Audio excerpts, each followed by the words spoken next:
O livro de Urântia, 40:10. O destino dos ascendentes. Os mortais fusionados ao espírito de um modo generalizado ficam confinados ao universo local. Os sobreviventes fusionados ao filho estão restritos a um superuniverso. Os mortais fusionados ao ajustador estão destinados a penetrar o universo dos universos.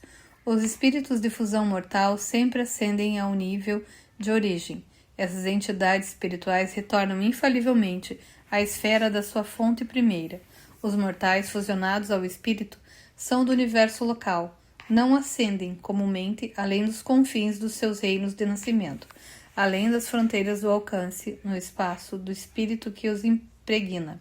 Os ascendentes fusionados ao Filho, do mesmo modo, ascendem à fonte do dom do Espírito e, pois, tal como a Espírito da Verdade de um Filho Criador, se focaliza na Divina Ministra coligada.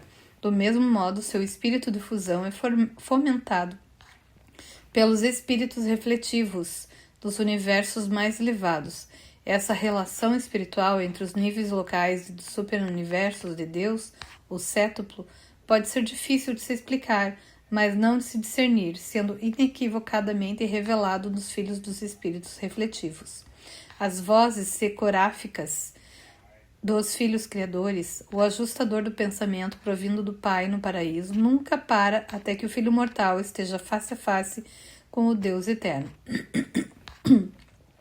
A variável misteriosa na técnica associativa por meio da qual um ser mortal não se torna ou não pode tornar-se eternamente fusionado com o ajustador do pensamento residente, pode parecer expor alguma imperfeição no esquema da ascensão. A fusão com o filho e o espírito superficialmente parecem assemelhar-se a compensações para inexplicáveis fracassos em algum detalhe do plano de alcançar o paraíso. Mas tais conclusões incorrem todas em erros. Nos foi ensinado que todos esses acontecimentos desenvolvem-se em obediência a leis estabelecidas pelos governantes supremos do universo. Analisamos essa questão e chegamos à conclusão indubitável de que reservar a todos os mortais um destino último no paraíso seria injusto para com os universos do tempo e do espaço, já que as cortes dos filhos criadores dos anciãos dos dias estariam então inteiramente na dependência dos serviços daqueles que se encontrassem em trânsito até reinos mais elevados, e parece ser perfeitamente adequado que os governos dos universos locais e superuniversos devessem ser providos, cada qual, com um grupo permanente de cidadania ascendente, que as funções dessas administrações devessem ser enriquecidas pelos esforços de certos grupos de mortais glorificados que são de status permanente, complementos evolucionários dos abandonteiros e dos susachas. Ora, é completamente óbvio que o esquema presente de ascensão proveja efetivamente as administrações no tempo e no espaço, apenas com esses grupos de criaturas ascendentes. E nós muitas vezes temos perguntado: será que tudo isso representa uma parte intencional nos planos todos sábios que os arquitetos do universo mestre projetaram para prover os filhos criadores e os anciãos dos dias com uma população ascendente permanente?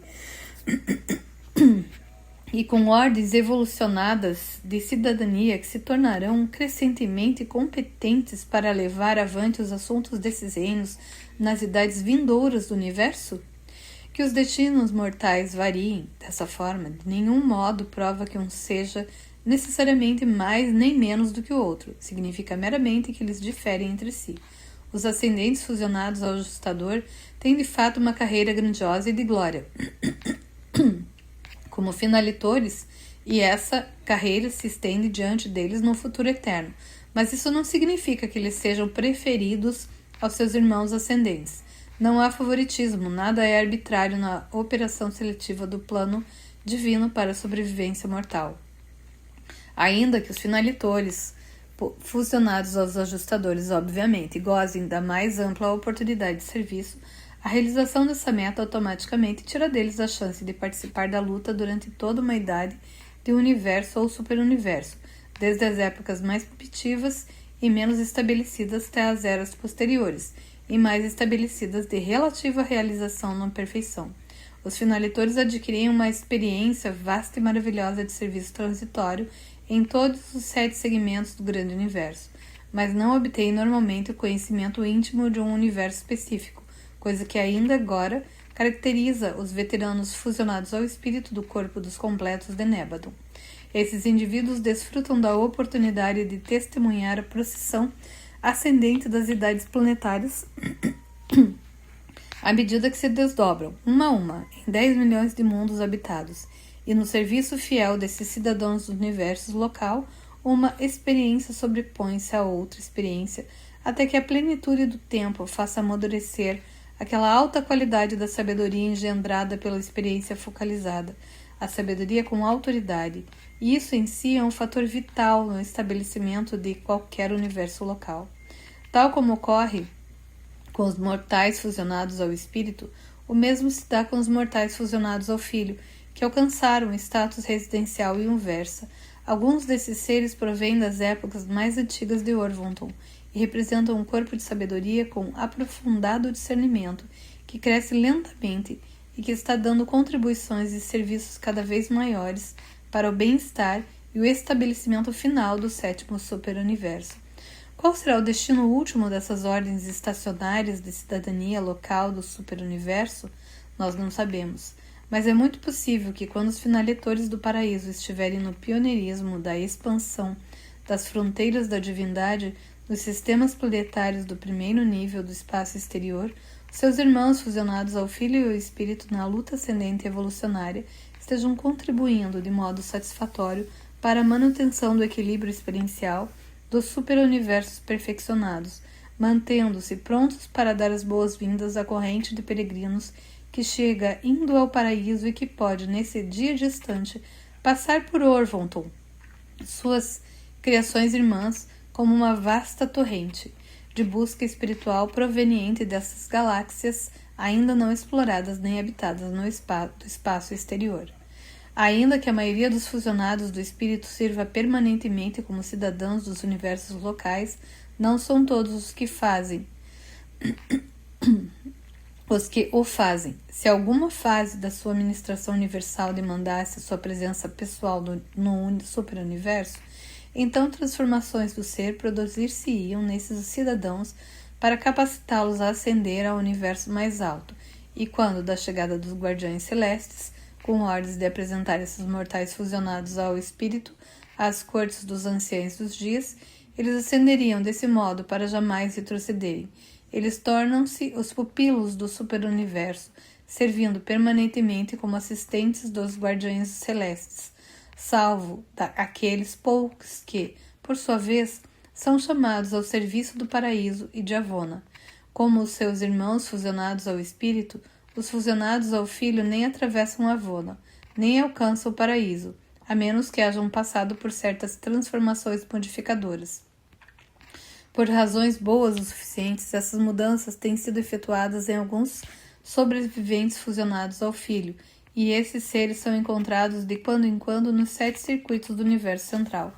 Assim é que certo número de mortais, tanto entre os fusionados ao filho como entre os fusionados ao espírito, de fato ascendem ao paraíso e atingem uma meta igual, em muitos sentidos, a que aguarda os mortais fusionados ao Pai.